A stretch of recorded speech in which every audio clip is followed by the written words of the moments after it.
വീഴുന്ന സ്നോഫോൾ എന്നുള്ളത് ഇപ്പോൾ കാണാനില്ല.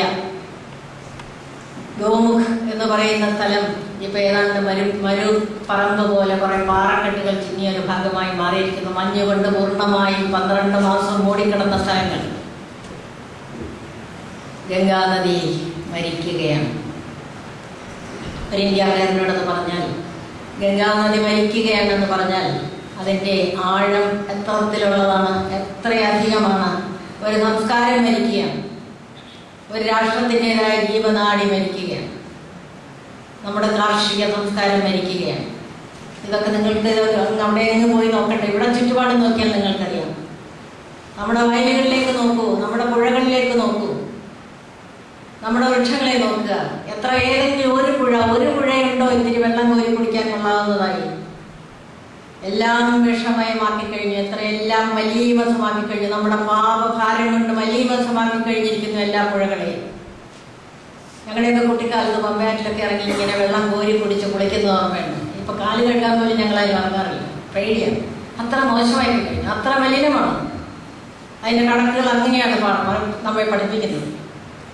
ഈ വിധത്തിൽ കുടിവെള്ളം പോലും മലിനമാക്കിക്കൊണ്ടിരിക്കുന്ന മലയാളി, എല്ലാം കൂടുതൽ ദരിദ്രമാക്കിക്കൊണ്ടിരിക്കുന്ന മലയാളി, മദ്യത്തിൽ മാത്രം സമൃദ്ധി കണ്ടെത്തിക്കൊണ്ടിരിക്കുന്ന മലയാളി, ലോകത്തെ ഏറ്റവും വലിയ കുടിയനായി മാറിക്കഴിഞ്ഞ മലയാളി, ഏറ്റവും വലിയ പാർഹോട്ടലുകളും ഏറ്റവും വലിയ സുഖസമൃദ്ധിയും ടെലിവിഷൻ്റെതായ ഈ അനന്തമായ പരസ്യ പരമ്പരകളുടെ ഭ്രാന്ത് പിടിപ്പിക്കുന്ന ഈ ശബ്ദഘോഷങ്ങളും അതെല്ലാം കണ്ട് അതിൻ്റെ പുറകെ പോകുന്ന യുവജനങ്ങളും, ഇതൊക്കെ നിറഞ്ഞ ഈ ലോകത്ത് നമ്മുടെ വലിയ തിരുമേനിയെ പോലെയുള്ളവർ സ്നേഹത്തിൻ്റെ സന്ദേശം വീണ്ടും വിളിച്ചു പറയുന്നു.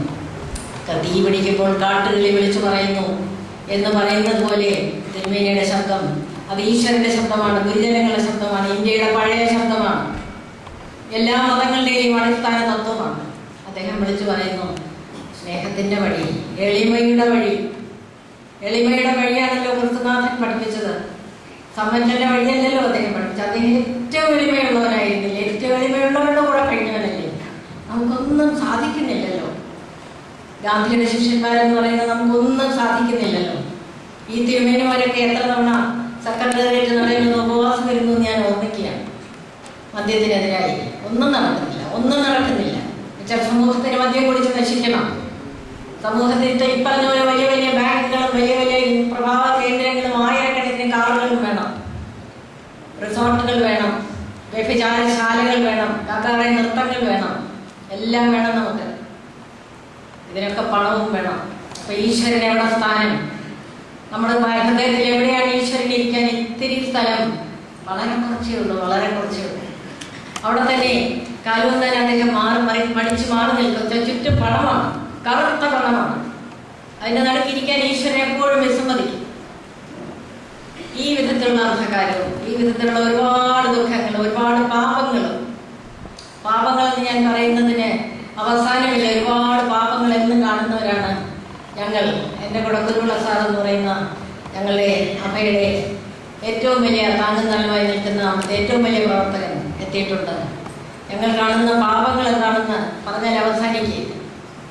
ചെറിയ പെൺകുഞ്ഞുങ്ങളെ കൊച്ചിയിലെ കമ്പോളത്തിൽ കൊണ്ടുവന്ന് 5 വയസ്സ് തൊട്ട് 13-14 വയസ്സിലുള്ള പെൺകുഞ്ഞുങ്ങളെ കൊച്ചിയിലെ കമ്പോളത്തിൽ കൊണ്ടുവന്ന് വിറ്റത്, കർണാടകത്തിൽ തമിഴ്നാട്ടിൽ നിന്ന് കൊണ്ടുവന്ന് വിലയ്ക്ക് കൊടുത്ത പെൺകുട്ടികളെ കോടതി ഞങ്ങളെ ഏൽപ്പിച്ചിട്ടുണ്ട്. 10-25 കുട്ടികളുണ്ട്. അങ്ങനെ മഹാപാപങ്ങളെ പറ്റി പറയാൻ എനിക്ക് നാവ് പൊങ്ങുകയില്ല. ഗുരു അല്ലാതാകുന്നതും അച്ഛനല്ലാതാകുന്നതും സഹോദരനല്ലാതാകുന്നതും ചെകുത്താന്റെ രൂപത്തിൽ അവർ ഓരോരുത്തരും ഈ പെൺകുഞ്ഞുങ്ങളെ സമീപിക്കുന്നതും കണ്ടിട്ടുണ്ട് ഞങ്ങൾ. 100 കേസുകൾ മുമ്പിൽ വന്നുകൊണ്ടേയിരിക്കുന്നു.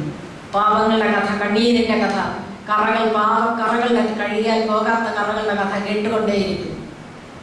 ഇവിടെയൊക്കെ നടുവിൽ നിന്നാണ് ഞങ്ങളെ പോലെയുള്ളവർ കണ്ണീര് തുടച്ച് കൈകൾ തളർന്നു കഴിഞ്ഞിട്ടും 10 പേരുടെ കണ്ണുനീര് തുടങ്ങുമ്പോൾ 100,000 പേര് ഇങ്ങനെ വലിയ നിൽക്കുന്നത് കണ്ട് അമ്പരക്കുന്ന ഞങ്ങൾ ഈ വിധത്തിലുള്ള ഒരു പുണ്യസന്നിധിയിലേക്ക് ഓടിയെത്തിയത്. വലിയ തിരുമേനിയോട് എനിക്ക് ഒറ്റ ഒരു അപേക്ഷ മാത്രമേ ഉള്ളൂ. അവിടുത്തെ പുണ്യം നിറഞ്ഞ കൈകൾ എൻ്റെ പൊള്ളുന്ന ശിരസിലൊന്ന് വെച്ച് അനുഗ്രഹിച്ചാലും അവിടുന്ന് പഠിപ്പിച്ചിട്ടുള്ള വഴിയിൽ കൂടി തന്നെ, അതായത് ക്രിസ്തുനാഥൻ പഠിപ്പിച്ചിട്ടുള്ള വഴിയിൽ കൂടി തന്നെ, ശ്രീബുദ്ധനും ഗാന്ധിജിയും പഠിപ്പിച്ച വഴിയിൽ കൂടി തന്നെ കഷ്ടപ്പെട്ട് നടക്കാൻ ശ്രമിക്കുന്ന എളിയവരാണ് ഞങ്ങൾ.